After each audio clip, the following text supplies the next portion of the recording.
देखिए दिल्ली के लोग पिछले 10 सालों में उन्होंने खोया ही खोया है। चाहे वो प्रदूषण को लेके हो, चाहे वो पब्लिक ट्रांसपोर्ट को लेके हो। ये कह रहे हैं महिलाओं को फ्री ट्रेवल करते हैं।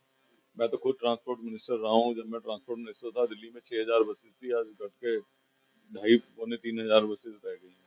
उनमें से भी अधिकांश बसें सड़कों पे खराब खड़ी नजर आ जाएंगी आपको। 50 लाख सवारी डीटीसी एक दिन में कैरी करती थी, आज वो 24 लाख रह गई है। तो जब आपके पास बस ही नहीं है, तो आप कहाँ तो फ्री ट्रेवल कराते हो, कहाँ नहीं कराते हो। घंटों घंटों तक बस की वेट करनी पड़ती है। दिल्ली में मेट्रो का काम डिले हो रहा है, जिसकी वजह से पोल्यूशन भी हो रहा है और ट्रैफिक की समस्या जो है तेजी से हो रही है। तो इसलिए मैं समझता हूँ, चाहे जल बोर्ड हो, जल बोर्ड के पास पैसे नहीं है सीवर और पानी की व्यवस्था के टेंडर करने के लिए। आज सारी दिल्ली में सीवर जो है बैक मार रहे हैं। गंदे पानी की शिकायत है, नल में नाले जैसा पानी आ रहा है। दिल्ली के अंदर जो है कोविड के बाद भी एक भी अस्पताल ये सरकार खोलने में कामयाब नहीं हुई है। मैं तो अपने गांधीनगर की तो बात कर ही सकता हूँ। 2 हॉस्पिटल बनवाए थे मैंने, चाचा नेहरू और जगप्रवेश चंद्र। वो शास्त्री पार्क में बनवाया था, ये जो है मुल्तानी मोहल्ले के पीछे गीता कॉलोनी में। बता दीजिए उसके बाद कोई अस्पताल बना हो। जमुना पार में बना हो Rajiv Gandhi cancer hospital, GTB hospital, Lal Bahadur Shastri hospital. जो हॉस्पिटल थे वही हॉस्पिटल है आज भी। कोविड के बाद भी समय नहीं मिला इनको जमुना पार में हॉस्पिटल बनाने।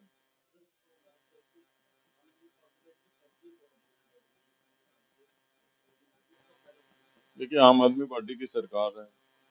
आम आदमी पार्टी का रेवेन्यू डिपार्टमेंट है। एसडीएम जो है वो रिटर्निंग अफसर होते हैं। डिप्टी कमिश्नर जो है वो उस इलाके का इंचार्ज होता है। इन्हीं की सरकार है, इन्हीं के अफसर हैं। अब इलेक्शन के टाइम में ही तो इलेक्शन डिपार्टमेंट टेक ओवर करता है। तो अगर अगर ये जो ये कह रहे हैं वो सही भी है, तो वो तो फिर इनकी नालायकी है। और मैं समझता हूँ कि जो आदमी 10 साल से कह रहा है मुझे काम नहीं करने दिया जा रहा, मुझे ये नहीं काम करने दे रहा, तो उसको तो आगे भी नहीं काम करने दिया जाएगा। तो वो चुनाव लड़ी क्यों रहा है, खाली चीजमेंट में रहने के लिए। देखिए दिल्ली के लोग पिछले 10 सालों में उन्होंने खोया ही खोया है। चाहे वो प्रदूषण को लेके हो, चाहे वो पब्लिक ट्रांसपोर्ट को लेके हो। ये कह रहे हैं महिलाओं को फ्री ट्रेवल करते हैं। मैं तो खुद ट्रांसपोर्ट मिनिस्टर रहा हूँ। जब मैं ट्रांसपोर्ट मिनिस्टर था, दिल्ली में 6,000 बसेस थी, आज घट के 2,500-3,000 बसेस रह गई हैं। उनमें से भी अधिकांश बसें सड़कों पे खराब खड़ी नजर आ जाएंगी आपको। 50 लाख सवारी डीटीसी एक दिन में कैरी करती थी, आज वो 24 लाख रह गई है। तो जब आपके पास बस ही नहीं है, तो आप कहाँ तो फ्री ट्रेवल कराते हो, कहाँ नहीं कराते हो। घंटों घंटों तक बस की वेट करनी पड़ती है। दिल्ली में मेट्रो का काम डिले हो रहा है, जिसकी वजह से पोल्यूशन भी हो रहा है और ट्रैफिक की समस्या जो है तेजी से हो रही है। तो इसलिए मैं समझता हूँ, चाहे जल बोर्ड हो, जल बोर्ड के पास पैसे नहीं है सीवर और पानी की व्यवस्था के टेंडर करने के लिए। आज सारी दिल्ली में सीवर जो है बैक मार रहे हैं। गंदे पानी की शिकायत है, नल में नाले जैसा पानी आ रहा है। दिल्ली के अंदर जो है कोविड के बाद भी एक भी अस्पताल ये सरकार खोलने में कामयाब नहीं हुई है। मैं तो अपने गांधीनगर की तो बात कर ही सकता हूँ। 2 हॉस्पिटल बनवाए थे मैंने, चाचा नेहरू और जगप्रवेश चंद्र। वो शास्त्री पार्क में बनवाया था, ये जो है मुल्तानी मोहल्ले के पीछे गीता कॉलोनी में। बता दीजिए उसके बाद कोई अस्पताल बना हो।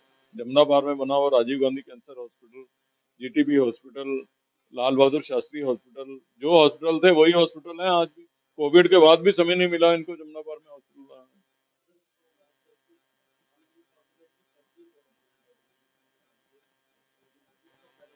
देखिए आम आदमी पार्टी की सरकार है। आम आदमी पार्टी का रेवेन्यू डिपार्टमेंट है। एसडीएम जो है वो रिटर्निंग अफसर होते हैं। डिप्टी कमिश्नर जो है वो उस इलाके का इंचार्ज होता है। इन्हीं की सरकार है, इन्हीं के अफसर हैं। अब इलेक्शन के टाइम में ही तो इलेक्शन डिपार्टमेंट टेक ओवर करता है। तो अगर अगर ये जो ये कह रहे हैं वो सही भी है, तो वो तो फिर इनकी नालायकी है। और मैं समझता हूँ कि जो आदमी 10 साल से कह रहा है मुझे काम नहीं करने दिया जा रहा, मुझे ये नहीं काम करने दे रहा, तो उसको तो आगे भी नहीं काम करने दिया जाएगा। तो वो चुनाव लड़ी क्यों रहा है, खाली चीजमेंट में रहने के लिए।